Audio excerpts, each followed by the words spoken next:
Congress and the agency have to find a way to fund the people, the technology for AI to make a difference in the way FDA makes decisions. The potential to make vastly improved regulatory decisions is there to be had if we only fund it.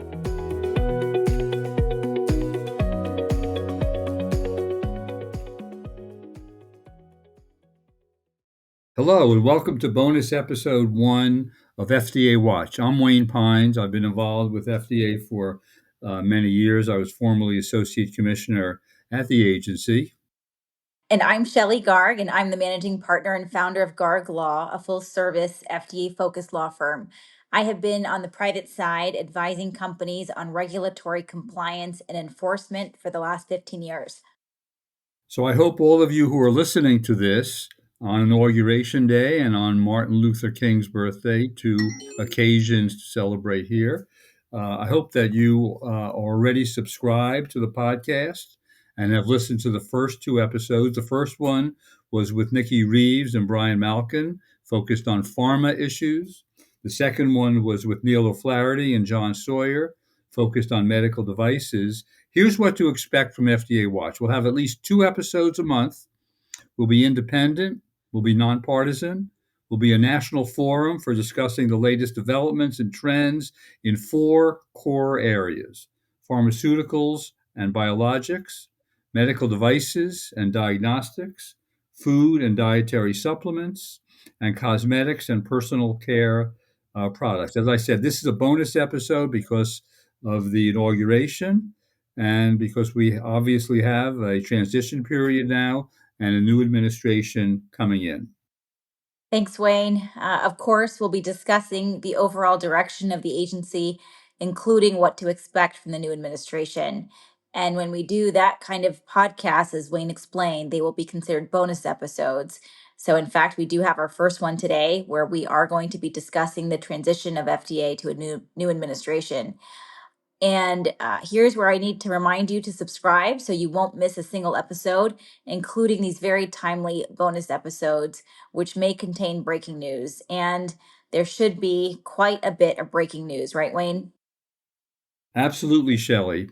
And as our subscribers know, normally we start out with headlines, and later in the show we have resource links. When we do a bonus episode, as we're doing today, we'll spend the entire podcast interviewing our guests. So let's meet them now. I've known our 2 guests for more than 30 years. Mark Scheinison just retired as a partner in the Washington office of Alston and Bird. He was the head of the Food and Drug Law practice. He previously served as Associate Commissioner for Legislative Affairs at FDA and as co-chair of the American Bar Association's Committee on Food and Drug Law. His expertise ranges across all of the product categories regulated by FDA. I can tell you that from firsthand experience. Welcome to FDA Watch, Mark. And also joining us today is Steve Grossman. Steve is president of HPS Group. He is the author of a new online newsletter called FDA Matters, the Grossman FDA Report. You can subscribe to that at www.fdamatters.com, www.fdamatters.com. Steve co-founded, along with me and 2 others, the Alliance for a Stronger FDA, which he served as deputy and then executive director. He just left the position of executive director to move on to other things that he is doing in the FDA area. Before he was part of the Alliance for a Stronger FDA, he was health staff director on the Senate Health Committee, the deputy assistant secretary for health at HHS. And again, I know from personal experience that Steve knows more about the FDA budget than just about anybody outside of FDA. He's been dealing with it on a substantive basis for the last 22 years. Welcome to FDA Watch, Steve. Thank you. Shelley, I think you have your first question. Yes, we're going to jump right into it because this is an important bonus episode. We want to get into the heart of it.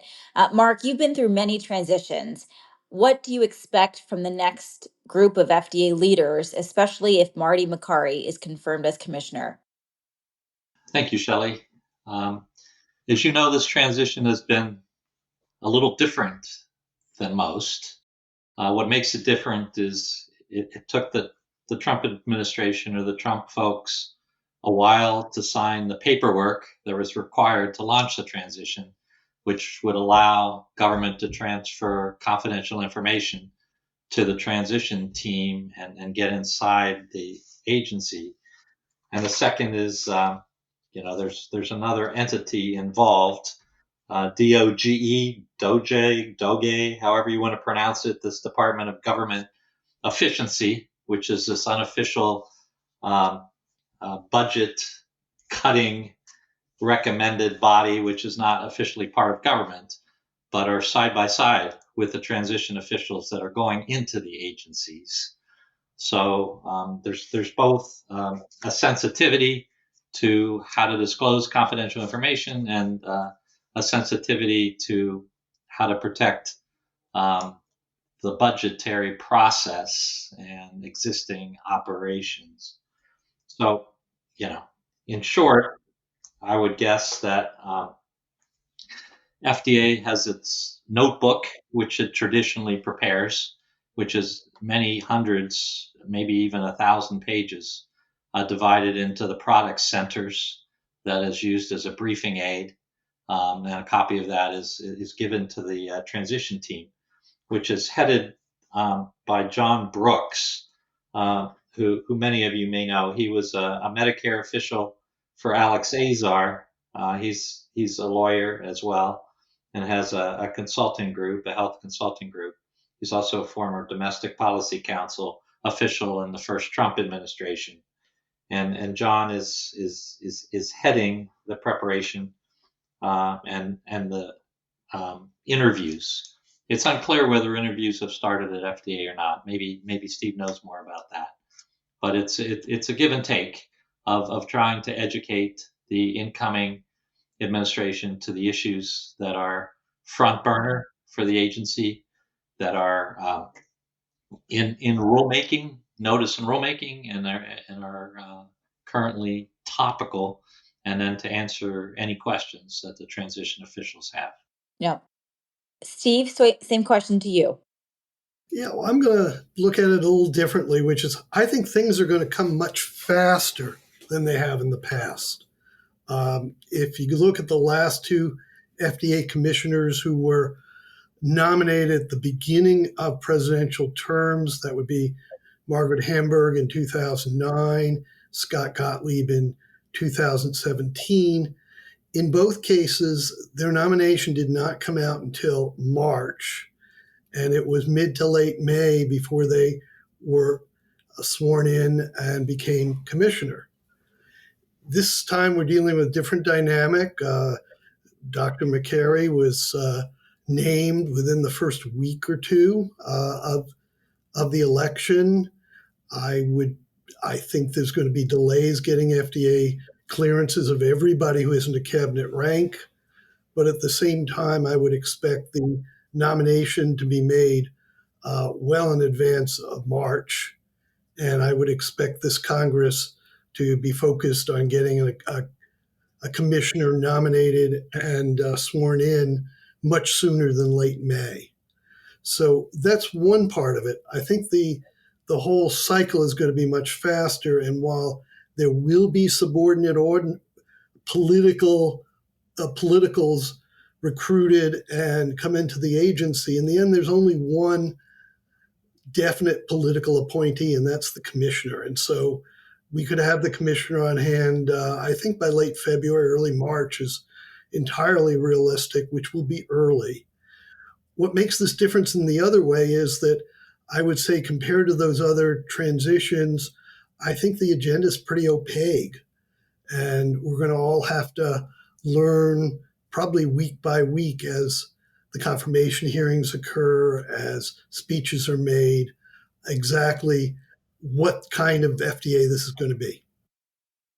Yeah, what we're hearing is that McCary is likely to go for confirmation sometime in March, and I agree with you, Steve, that the process is likely to go a bit quicker than it has for the previous two commissioners who came in at the start of administrations. I think people will be looking forward to having leadership at the agency, given the uncertainty of the present situation.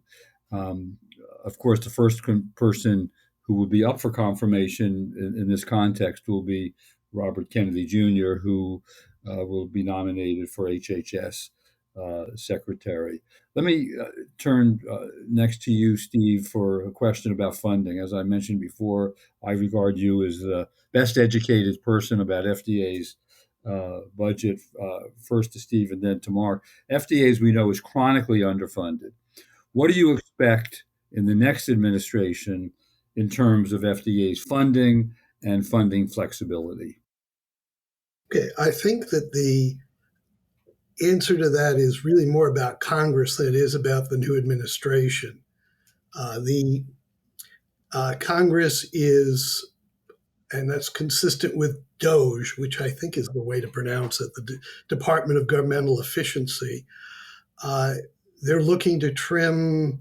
Well, I think what Elon Musk said was, well, I said 2 trillion. It probably isn't possible, but if I go for 2 trillion, maybe I can get $1 trillion in savings.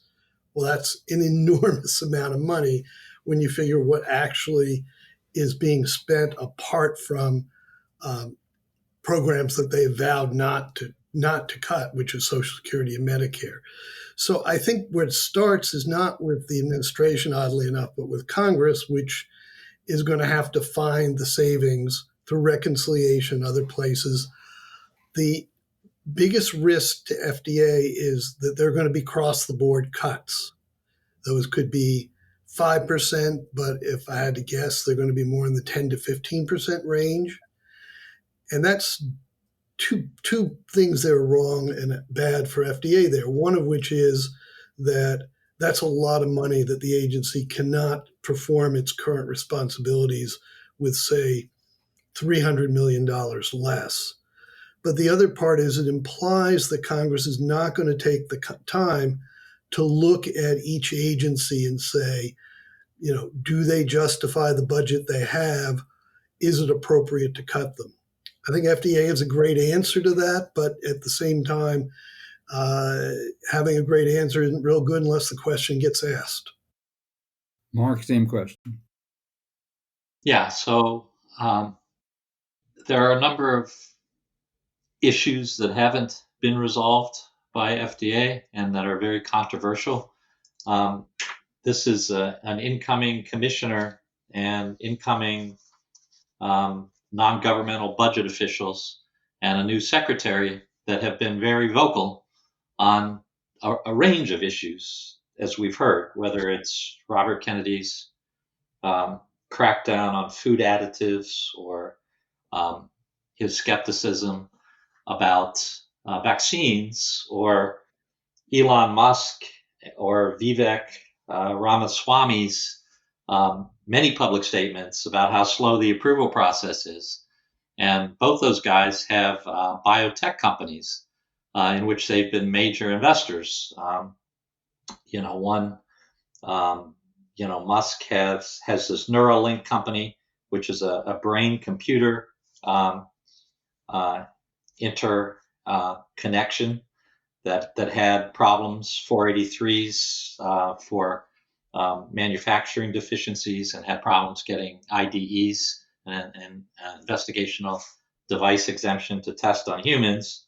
And Ramaswamy's, Enzovac company, which is a regenerative tissue therapy company, both of which finally got approvals, but went through the process. So they've been skeptical about how long it takes to get approvals. So there's a big push to try to streamline the approval process, not the least of which has been a demonstration that 2 redundant clinical trials are not necessary, and there should be 1 trial, and to reduce the cost of development. One aspect of I referenced the fact that I thought what they want to do is opaque. And Marcus just covered one of the important grounds. If you take their statements to this point literally. Robert Kennedy has more or less said that the pharmaceutical companies are in cahoots with FDA, and that the solution is to get them separated and deal with quote unquote corruption. Whereas Vivek, as I understand it, has said, well, the agency is too heavy handed with the companies, and innovation needs us to free the process up.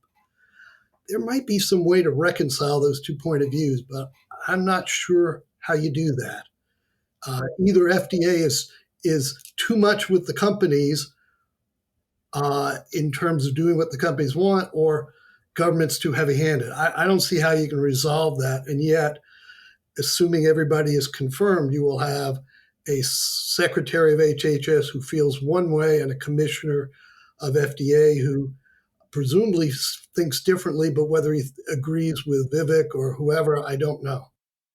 Yeah, I think all of us are seeing inconsistencies in the positions uh, taken by Robert Kennedy, and that have been stated by Marty Makary in his various publications. So we'll just have to see how that sorts out. And uh, I just moderated a session on a similar topic, and I think the bottom line among a number of FDA observers was that we're in a time of uncertainty, and it's hard sitting here on January 20th to predict what's going to happen. One of those primary inconsistencies that Steve pointed out is user fees. As you know, like nearly 40% of the agency's budget is paid for by industry user fees, paying for the reviews and approvals and even compliance action.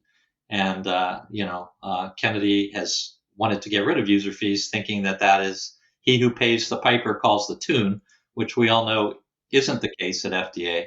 That FDA is not pro industry by any means, but to eliminate user fees on one hand, and then to be looking for ways to reduce direct appropriations on the other hand at FDA is just going to be very unrealistic. Yeah, thanks, Mark. And that was actually Wayne and my next question to you is, there has been a concern expressed about user fees and these perceived conflicts. Stephen, do you think there will be any effort on the incoming administration's part to abandon or adjust user fees? Well, I think the one thing that is sort of missing in this discussion is there's no basis for them to come after user fees in the here and now. We're just at the middle of the current cycle. Nobody's going to end the current cycle. The discussion just gets started in terms of what's next later this year. So I think a lot of the other inconsistencies, a lot of the other items that are opaque are going to get resolved, and we'll have a much better sense by summer. But we don't have to have any sense of it in February or March. Yeah, as everybody, just to put some context on that, user fees expire in 2027, and that's a 5-year cycle, and that's when user fees are usually looked at. So, as Steve said, there's no external event that requires us to look at user fees unless there's some positioning by uh, anybody within the administration who has a say so about the appropriateness of user fees. I want to go back to one of the things that we've already talked about, and that has to do with the safety and effectiveness of drugs and devices.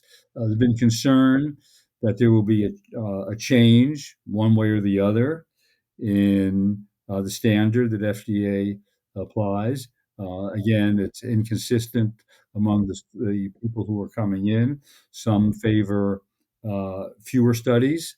Marty Makary has expressed skepticism about the lack of studies for certain products, and particularly medical procedures. He's a surgeon, and he's been concerned about some of the support for that. Let me start out with Mark here. What is your view as to what is likely to happen with regard to the safety and effectiveness standard, given what we know right now about the people who are likely to be coming in? Well, it's a good question, Wayne, and it's consumed a lot of the agency's brain power trying to figure out how to streamline the existing approval process. I think the one thing we saw in the Trump administration, which will play out again, is a move to try to expand access at early points, especially to those that have unmet medical needs.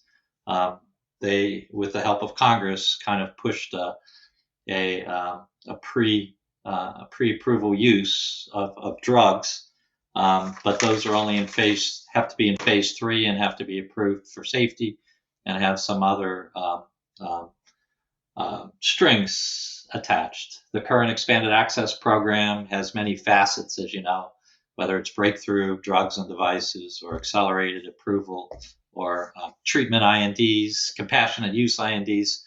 Um, as they get more educated, I think, on the tools that FDA has available, I'm not sure they'll create new tools, but they'll certainly push FDA to use its existing tools and make drugs available, and pressure drug companies to make drugs available in its developmental phase. Steve, you any views on that?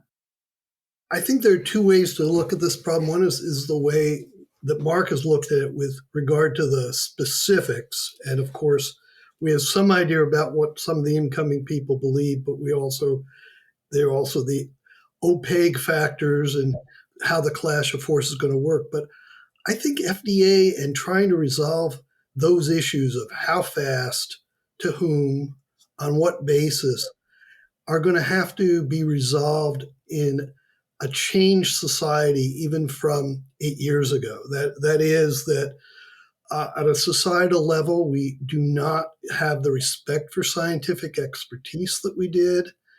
And in addition, I think that the whole nature of, of rule-based decision making, which is what FDA does, that the support for rule-based decision making as opposed to, well, this seems right, this seemed wrong, let's go for it. That all is a new environment. I think that even were the election to have gone the other way, I think the FDA would have had to grapple with that change in society. Yeah. One other point is how many clinical trials you need. I mean, we're in an era of multi-center studies, which are essentially, multiple studies within one IND, one investigation new drug application, or IDE. Clearly, Ramaswamy and Musk have said multiple times that having two redundant trials doesn't make sense, and it doubles or triples the cost of development. And now that Bob Temple has retired, who was sort of the paragon of the gold standard clinical studies and the defender of the need for reproducibility in multiple clinical studies, I think if I was a betting man, that drug companies may only need to do one multi-center study in order to gain approval. Yeah, one follow-up question, which we can only speculate about. Patrizia Cavazzoni has left the agency, and she resigned abruptly. What kind of message does that send internally? And Mark and we both work within the agency. What kind of a message does that send to other people at the agency with regard to the future? Yeah, a very disturbing one. And there has been a long, the Trump administration coming in has been very adept at hitting the ground running here. And there has been a lot of rhetoric, even before Inauguration Day, about the need to cut back on federal employees, diminishing the role or importance of federal employees, bringing people back into the office 5 days a week when they've been used to telecommuting.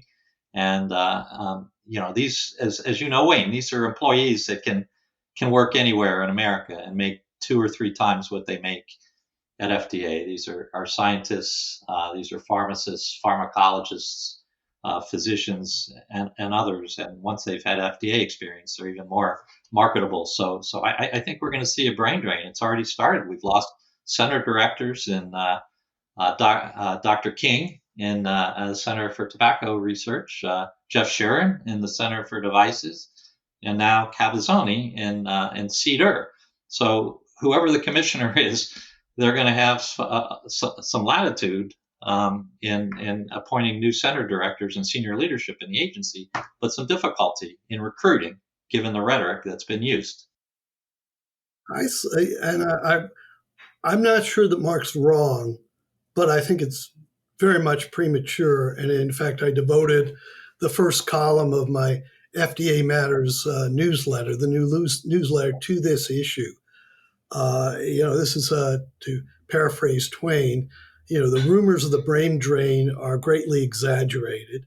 There are always people who use the change in administration to leave, and people always have reasons, some of which are uh, fairly predictable in terms of life cycle, of their own life cycle, and some of which may be making assumptions about the future. So here'd be my point. There are always people turning around. It's very hard to say, for example, to pick on poor Bob Temple, that his departing right now means anything. He's been there 52 years, guys, and he's been retirement eligible for probably 25 years. So I think that my experience, and Wayne and Mark and Shelley's may be different, is that people worry. I'm not saying there isn't a lot of worry, and perhaps justifiably a lot of worry, but people tend in general to wait and see what happens, if only to make sure they have another job lined up, which even in these fields where people are in great demand, they don't just happen, for most people, don't happen right away. So I think that there's going to be some top leadership gone. I think there's going to be some odds and ends of rank and file. I think the potential for a brain drain is certainly very real, but I don't see that right now, based on the evidence that's there, that this is anything more than concerns about the environment and some degree of normal turnover that occurs when there are events. I certainly can think of any number of times over the last 25 years when I've been in a conversation where somebody said, "Oh my God, X left. What's going to become of the agency?" And I point out to them that their deputy was there for understudying them for 15 years. And just because we don't know all the people in the next level doesn't mean they aren't competent and going to make good leaders. So I think this is very uncertain, but I urge both commentators as well as FDA employees to just take it slow. Don't assume that it won't work out. Don't assume that there are matters of principle. And this actually echoes something that Dr. Califf said when he was indeed pointing out the what he thought was great potential for brain drain. Yeah, I think that's a good point, Stephen. We'll move now to HFP reorganization. So, as we know, FDA is involved in its long promised reorganization with the establishment of the Unified Human Foods Program, which will oversee all FDA activities related to food safety and nutrition in a single working group. Given the likely limitations on budget, what are your thoughts on how the HFP reorganization will fare, and how do you believe the agency will optimize efficiencies? Stephen, we'll start with you first and then go to Mark. Okay, thank you. I sort of feel like most of this occurred, at least publicly, over the last 3-4 years while I was at the Alliance, and I feel like I've lived through almost every twist and turn. I think a couple of things, one of which is food starts this whole process dramatically underfunded. And you can't change the fact that food safety could be enhanced in this country if FDA had more money to work with. So when you say, well, what happens? And I think the notion of efficiencies is real enough, but I think the efficiencies through the reorganization are going to be more about more output, not less cost. So that all concerns me. The other thing that plays here is FDA is never going to get up and justifiably should never get up and say the food supply is unsafe. So, to a degree, they're going to have to make it work on some level. It's a horrible position to be in. And in the name of some relatively small cost savings, to be put FDA and in the human food program in that position is a shame. The opportunities are there. I think it's a good reorganization. I think it will suffer because of the lack of money. It will suffer if indeed there are a lot of new employee work restrictions. But I think the die is cast, and it's going to happen, and it's just a matter of how well they can do it. Yeah. Mark, same question to you. Yeah, I'm going to be a little more controversial here. I think President Trump has been very transparent at saying that he wants the leaders of all these agencies to shake things up, and then their deputies should be substantive experts, knowledgeable about agency programming. So he's bringing people in that will shake things up. I think Steve and I and Wayne and everyone has seen debates about food authority and separate food agencies, and FDA regulates seafood as well. It's always been a bit of a tug of war between the Department of Agriculture, which has encouraged some of these jurisdictional issues, and FDA, and then the people that are trying to shake things up, discover that Congress has various fiefdoms within each of these authorizing and appropriating committees. That is the way it preserves the status quo. So I think there might be initially some chance to look and try to shake things up and to argue for the merits of separating food jurisdiction from FDA and creating a separate food agency. I think that'll be short-lived when they run into the realities of the Congress. I think that the idea of a separate food agency will be very attractive to the incoming people because there's such great sound bites and such great concepts behind it, like why are pepperoni pizzas regulated differently than cheese pizzas? That said, I think that putting merging the agencies is great in theory, and in practice, they have different cultures, different laws, and maybe 5 years from now things would be better. But a lot of people are going to die in the interim if you do it that way. I don't think they can merge the missions and sustain anything resembling acceptable food safety in this country. Yeah. Thank you both. We're going to take a quick break right now, but please don't go anywhere. We'll be right back.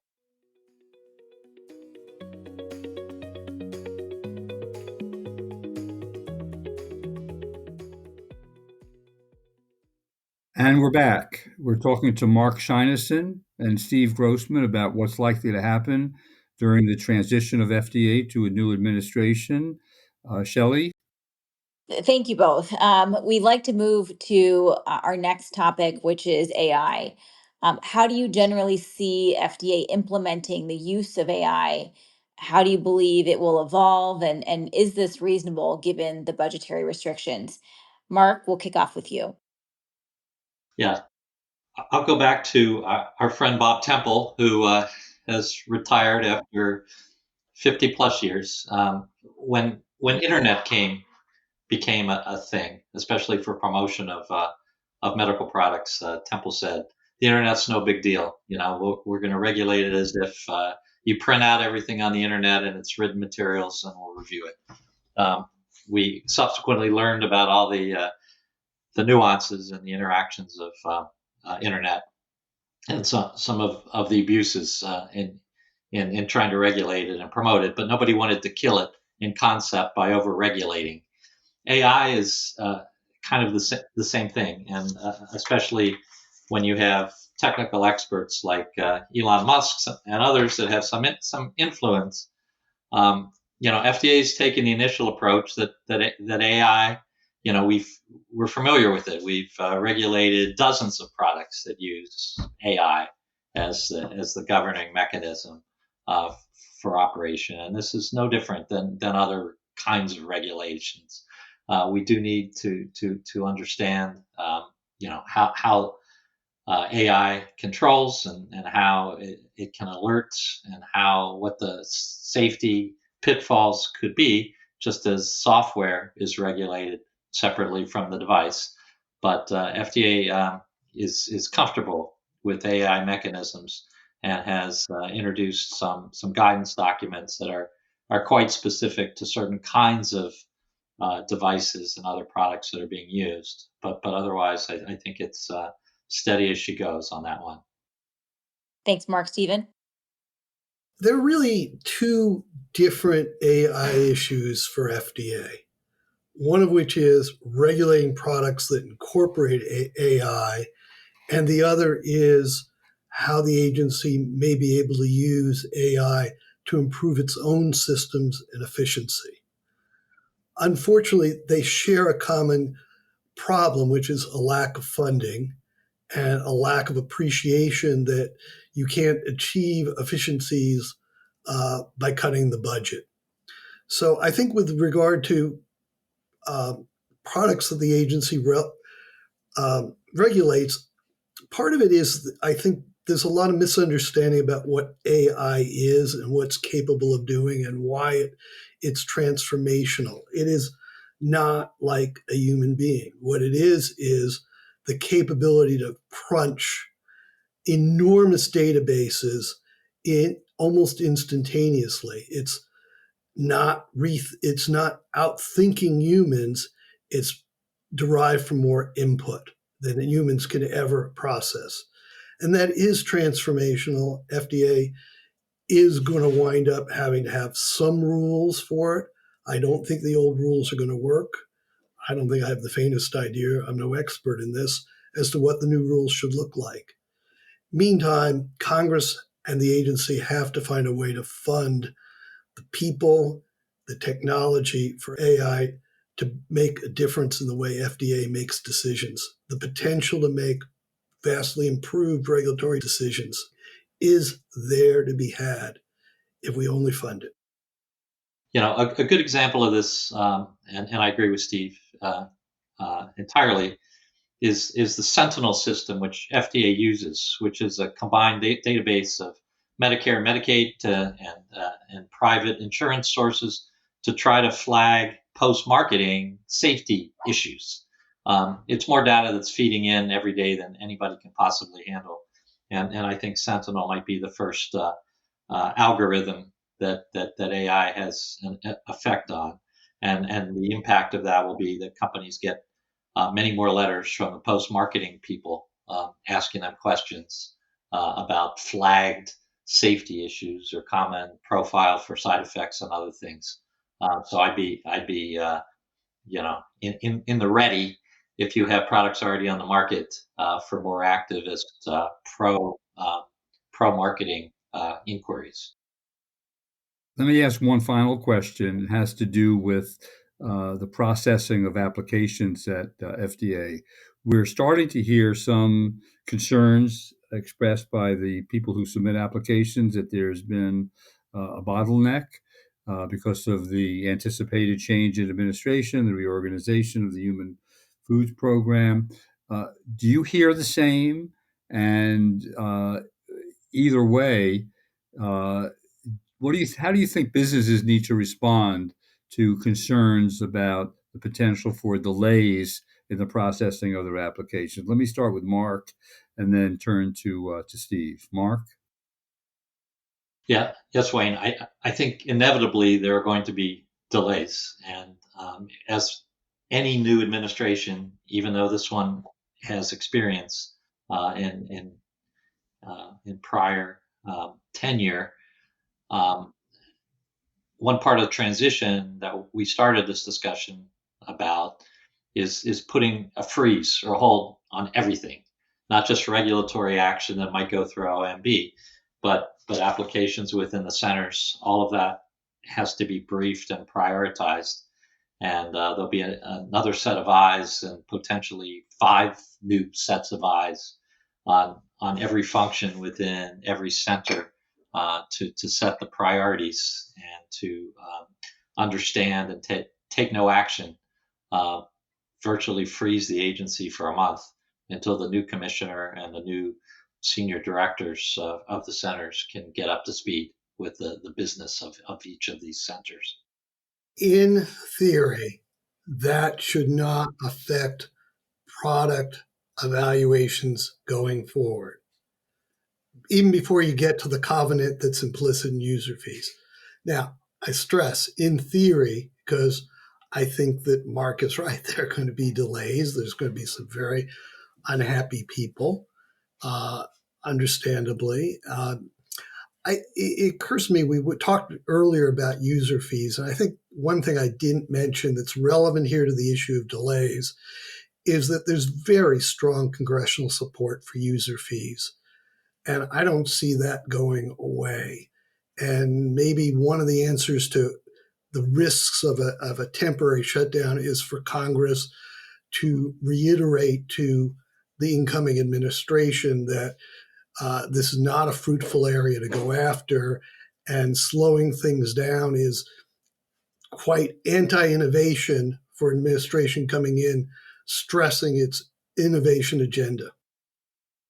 Thanks, Stephen. And on that note, Wayne, it's time to thank our guests, Mark Scheinison and Steve Grossman, for being such excellent guests on our first bonus episode. We'd also like to thank our podcast creator and executive producer, Michael Levin Epstein, and our assistant producer, Sam Hoffmeister. And let me conclude by reminding our subscribers who have heard our previous episodes, if you want to suggest who our guest may be, if you want to be a guest on our show, if you want to be a marketing partner or a sponsor or just comment, you can contact us at info@fdawatch.net. I'll repeat that, info@fdawatch.net. And definitely check out our website, which is fdawatch.net. And if you know anybody in this world who is not yet subscribed, please remind them to subscribe, fdawatch.net. Finally, we'd appreciate if you're so inclined to give us a 5-star rating on Apple Podcasts, Spotify, or wherever you get your podcast.